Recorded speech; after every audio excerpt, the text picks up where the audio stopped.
But oppression in of itself, oppression in of itself is a thing that exists with or without the state, and that if people are conditioned to think a certain way that reinforces oppression, it's going to exist in an artificial manner in comparison to what it should.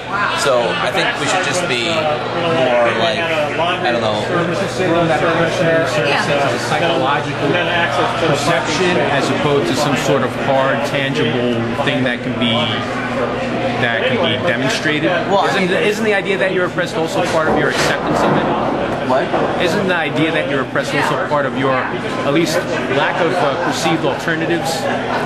Well, when you perceive alternatives, don't you become less oppressed then? Oppression happens less when you have more alternatives. This is true, but oppression, right? When you perceive that or know that you have more alternatives. So in a truly free market, you would obviously have more alternatives, more options. I think too that like it is kind of dogmatic to just say like, well, the market's always going to fix it. You know, volunteers will always have a positive outcome.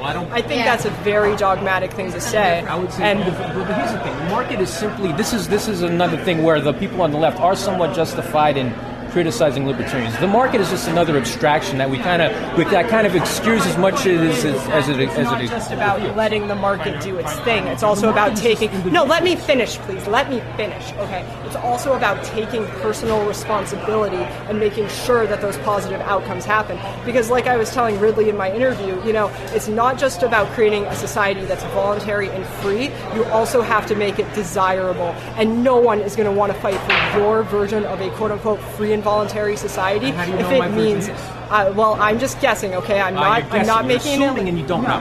We'll let the free market decide. No one is going to fight for your kind of system. How do you know what my system is? That's just an opinion. How do you know what my system is? It means having a worse standard of living than they were under statism. People are free to choose a different No one. How do you know Yeah, what my but that's system the thing. But that's just what I'm saying. Absolutely not. And I'm just saying it like I don't know what it is. I don't know. I could be totally wrong. But I'm just saying that in general, you know, people are not going to want to fight for a new system. They're not going to want to create a new system if it means something even worse than what they had before. All right. We don't have to yell. I don't want any yelling. It makes me feel uncomfortable. Like we're getting.